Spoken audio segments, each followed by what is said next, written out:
क्या आपको भी इस रमजान थकान महसूस हो रही है? क्या सुबह उठते ही आपकी स्किन डल सी लगती है? तो आज हम इसी बारे में बात करेंगे कि रमजान में इबादत को और अपने आप को कैसे ध्यान में रखते हुए काम करा जाए और इतने बिजी शेड्यूल में अपने आप पर भी ध्यान कैसे दिया जाए। तो अस्सलाम वालेकुम एवरीवन, मैं हूँ साबरा। आई होप आप लोग ठीक होंगे, मैं भी ठीक हूँ। तो रमजान का पहला इशरा गुजर गया है और अब भी हम सबका जोश हाई है। लेकिन एक बात आप लोग बिल्कुल सच सच बताना कि आपको थकान महसूस हो रही है?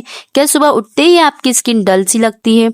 अक्सर हम सोचते हैं कि हमारे रोजे की वजह से हमारी एनर्जी लो है, लेकिन सच बात तो ये है कि हमारी कुछ बैड हैबिट्स, हमारी कुछ इतनी बुरी आदतों की वजह से हमारा ग्लो और हमारी एनर्जी दोनों ही खराब हो रही हैं।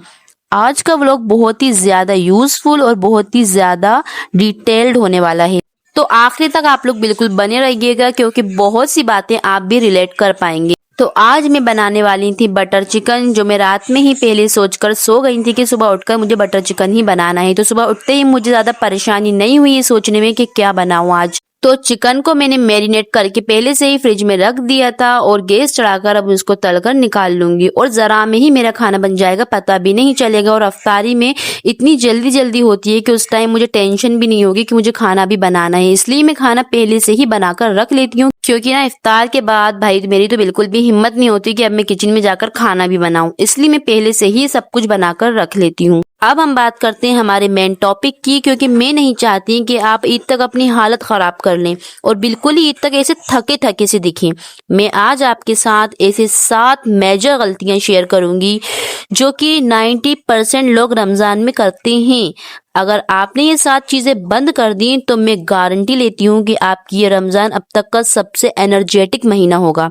तो चलिए बताती हूँ मैं आपको गलती नंबर 1, जो कि है हमारे फ्राइड फूड। सबसे पहली और बड़ी गलती, over consumption of fried foods. I know के पकोड़े के बिना अफ्तार बिल्कुल ही अधूरा सा लगता है, लेकिन एक बार आप खुद सोचिए कि आपका पूरा दिन पेट खाली है और जैसे ही रोजा खुलता है आप अफ्तार पर बैठते हैं, उसमें गर्मा गर्म तेल और बेसन डाल देते हैं आपके खाली पेट में। इसका नतीजा क्या होता है कि ना हमें एसिडिक रिफ्लक्स होने लगता है, यानी सीने में, गले में जलन या पेट में ब्लॉटिंग, पेट फूलना या गैस बनना, और सबसे बुरा स्किन इन्फ्लेमेशन। जो लोग कहते हैं ना कि रमजान में पिंपल्स निकल आते हैं, वो सब ना इसी वजह से है। तो आप पकोड़े भजिए खाएं, मैं बिल्कुल ही मना नहीं कर रही हूँ, लेकिन लिमिट में खाएं। आप इफ्तार में खजूर, फ्रूट, सूप, प्रोटीन जैसे चना, चाट, इस पर ज्यादा फोकस करें। अगर आप ना इन चीजों पर ज्यादा फोकस करेंगे तो इससे आपका डाइजेस्ट सिस्टम बिल्कुल ही ठीक रहेगा और फेस पर नेचुरल ग्लो खुद ब खुद अपने आप ही आप लोगों को दिखेगा। यहाँ सालन भी मेरा ऑलमोस्ट बनकर तैयार हो चुका था। ये पानी मैंने निकाल कर रखा था जब मैंने प्याज और टमाटर उबाले थे, और इसी पानी से मैं पूरा सालन को भूनूंगी। अब चलते हैं हमारी गलती नंबर 2 की तरफ, जो कि वो है कि हम अफ्तार में इतना मीठा शरबत पी लेते हैं कि हमारा इंसुलिन स्पाइक कर जाता है।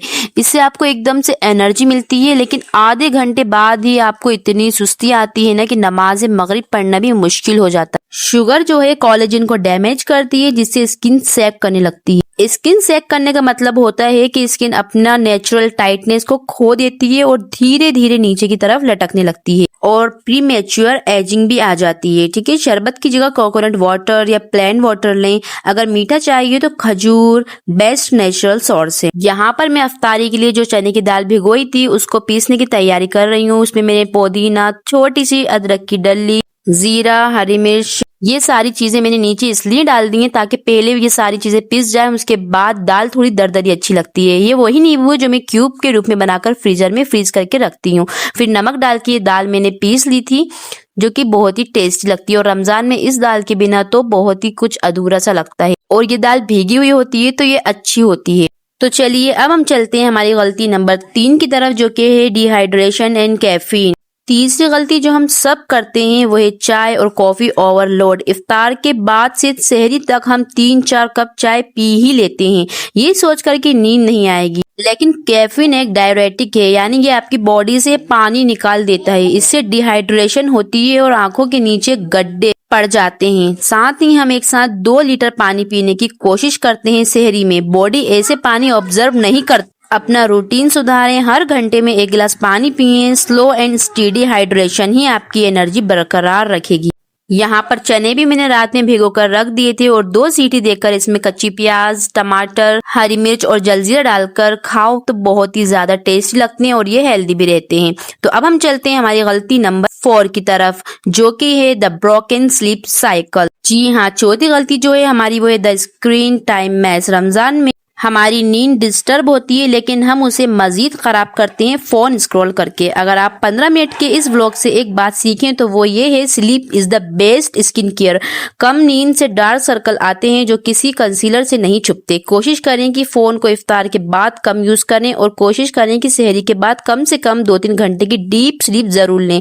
आपका मूड और एनर्जी दोनों लेवल इंप्रूव करेंगे। यहाँ आपसे बात करते करते मेरे चने भी तैयार हो चुके थे और अब मैं आपको बताने वाली हूँ साथ ही मेरी 5वीं गलती। 5वीं गलती जो है वो है टोटल इनएक्टिविटी। हम पूरा दिन लेटे रहते हैं ये सोच कर के रोजा लग रहा है, लेकिन मूवमेंट न करने से बॉडी में ब्लड सर्कुलेशन स्लो हो जाता है, जिससे चेहरा पीला दिखने लगता है। असर की नमाज के बाद 10 मिनट की स्लो वॉक करें। ताजी हवा और हल्की मूवमेंट से बॉडी में ऑक्सीजन लेवल बढ़ता है, जो आपको एक नेचुरल पिंकिश ग्लो देता है। मेरा खाना भी बनकर रेडी हो चुका था, चने भी हो गए थे, दाल भी पिस गई थी और पकोड़े का बेसन भी मैंने भिगोकर रख दिया था और साथ ही पकोड़े भी तलने लगी थी। और आपको साथ ही साथ बताती चलूं, गलती नंबर 6, इग्नोरिंग सनस्क्रीन। बाहर गर्मी है और किचन में हीट है, दोनों ही स्किन को डैमेज करती हैं। रोजे में स्किन सेंसिटिव होती है, सो प्रोटेक्शन जरूरी है। मैं तो जब भी नमाज पढ़ती हूँ, चाहे वो फजर की हो, जोहर की हो, असर की हो, किसी भी नमाज के बाद जब मैं वुजू करती हूँ तो उसके बाद नमाज पढ़ने के बाद मैं अपने चेहरे पर सनस्क्रीन जरूर लगा लेती हूँ, जिससे मेरा चेहरा फट भी नहीं रहा और बहुत ही अच्छा ग्लो भी करता है। आप लोगों से बात करते करते पता भी नहीं चला कि कितना टाइम निकल गया। यहाँ पर अफ्तार का वक्त बस होने ही वाला था और मेरा सारे काम पूरे हो चुके थे। सालन मेरा साइड में भून रहा था जो कि ऑलमोस्ट रेडी ही है, बस मैं उसको बंद करके गैस कोतमीर छिड़कूंगी और वो पूरा रेडी हो चुका है। और हमारी लास्ट सबसे बड़ी गलती है जो है स्ट्रेस और गुस्सा। रमजान सब्र का महीना है, जब हम गुस्सा करते हैं या चिड़चिड़े होते हैं तो हमारा बॉडी स्ट्रेस हार्मोन्स रिलीज करती है, जो हमारी लुक को डल और टायर्ड बनाते हैं, थका थका सा दिखाते हैं। इबादत में सुकून ढूंढें, वही सुकून आपके चेहरे पर नूर बनकर दिखेगा। और सबसे जरूरी बात, रमजान का मकसद सब्र और सेल्फ कंट्रोल सीखना है। अगर गुस्सा आए तो थोड़ी देर चुप रहना, वुजू करना या जगह चेंज करना काफी ज्यादा आपको हेल्प कर सकता है। आप सहरी में बैलेंस डाइट लें, इफ्तार पर ओवर ईटिंग ना करें, 30 से 20 मिनट हल्की वॉक करें, थोड़ी देर डीप ब्रीथिंग लें या फिर जिक्र करें अल्लाह का। नींद को प्रायोरिटी दें, इससे आपको काफी हद तक हेल्प मिलेगी। तो कुल मिलाकर बात ये है कि मीठा और तला हुआ कम खाएं, पानी थोड़ा थोड़ा 1-1 घंटा करके पिएं सहरी तक अफ्तार के बाद, और नींद पूरी लें, क्योंकि अगर आपकी नींद ही पूरी नहीं होगी तो सारा रूटीन अपने आप ही खराब हो जाएगा। और हाथ पैरों की मूवमेंट भी रखें, ये नहीं कि रोजा रख लिया है तो बस दिन भर अब फिर पड़े हुए हैं, ऐसा नहीं है। अगर आपने रोजा रखा है और नहीं भी रखा हुआ है तो भी आप मूवमेंट अपनी रखें। और आई होप ये व्लॉग आपको पसंद आया होगा, और अगर आप लोग यहाँ तक आ ही गए हैं तो मेरे बाकी पिछले व्लॉग्स को भी प्यार दियो। मैं मिनी व्लॉग रोज एक अपलोड करती हूँ, उसको भी जाकर अपना प्यार दिखाइए और अपने फ्रेंड से, अपने रिश्तेदारों से वीडियो शेयर करिए और मेरे चैनल को सब्सक्राइब करें, वीडियो को लाइक करें। आई होप ये व्लॉग आपको पसंद आया होगा। अब मिलते हैं हमारे नेक्स्ट व्लॉग में। मैं हर संडे को एक पूरा लॉन्ग व्लॉग अपना अपलोड करती हूँ और यहाँ पर मेरा सालन भी बनकर तैयार हो चुका था, इसमें बस मुझे अब कोतमीर गार्निश करना है। अब मिलते हैं हमारे नेक्स्ट व्लॉग में, तब तक के लिए बाय, अल्लाह हाफिज, अपना ख्याल रखिएगा और आपकी दुआओं में मुझे भी याद रखिएगा।